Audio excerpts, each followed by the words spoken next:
Hey, it's Big Ryan the Fat Guy coming to you from Fat Guy Studios. Today we're going to talk about Zay Jones, Buffalo Bills' new wide receiver, the 2017 second-round pick, 37th overall.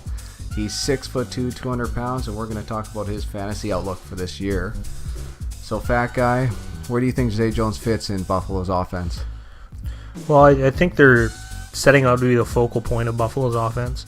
They let go of Robert Woods via free agency, and Sammy Watkins they traded in a blockbuster trade.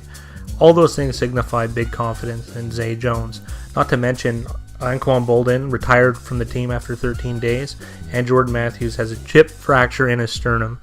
So you take all that into consideration, he becomes essentially the WR1 of this offense. The only people pushing him are Andre Holmes, former Raider, Rod Streeter, and also a former Raider, but journeyman nonetheless.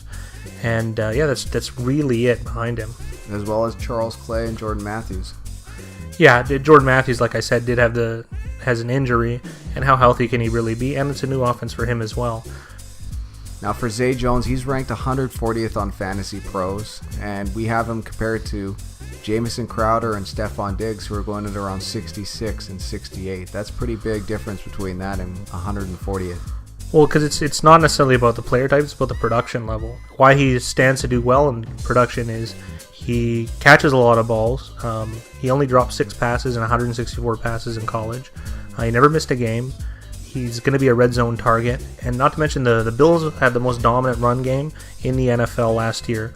So when you take that into consideration, teams are going to be more prepared for the run game, as they're not as afraid of Tyrod Taylor slinging it. So he's going to have a lot of opportunities come his way. Not to mention the Bills are probably going to be behind in most games, so throwing is definitely going to be the only way for them to get back in those games.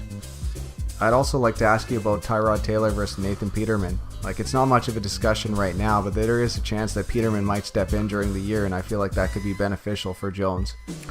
Well, Peterman could usurp Tyrod Taylor, no question, because he's more prototypical, whereas Tyrod Taylor uses his legs more.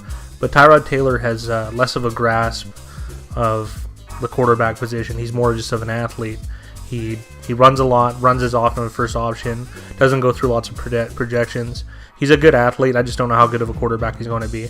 Nathan Peterman is a building block quarterback, so something that is easy to build an offense around rather than having to custom make one. Another thing too is in the combine, he put up the best numbers for the broad jump at 133 inches, as well as the 20-yard and 40 or 60-yard shuttle, which is quite impressive for any player in the top 3 of the 7 categories that they're tracking in the combine. And he ran a 4.45, which is no slouch. I mean, combine can only tell you so much, otherwise everyone would draft perfect. But in the same breath, if he crosses all the other boxes as far as hands, reliability, route running, and he's a good athlete as well, that only adds more fuel to the fire as far as selecting him in fantasy.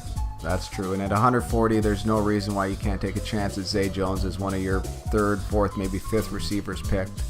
Definitely worth the gamble, so I would pick him a little bit earlier, do a small reach, no one will see it coming, and if it doesn't work out, you've definitely built most of your team by then anyways. And Fat Guy, remember, at the end of the day, it's all about points.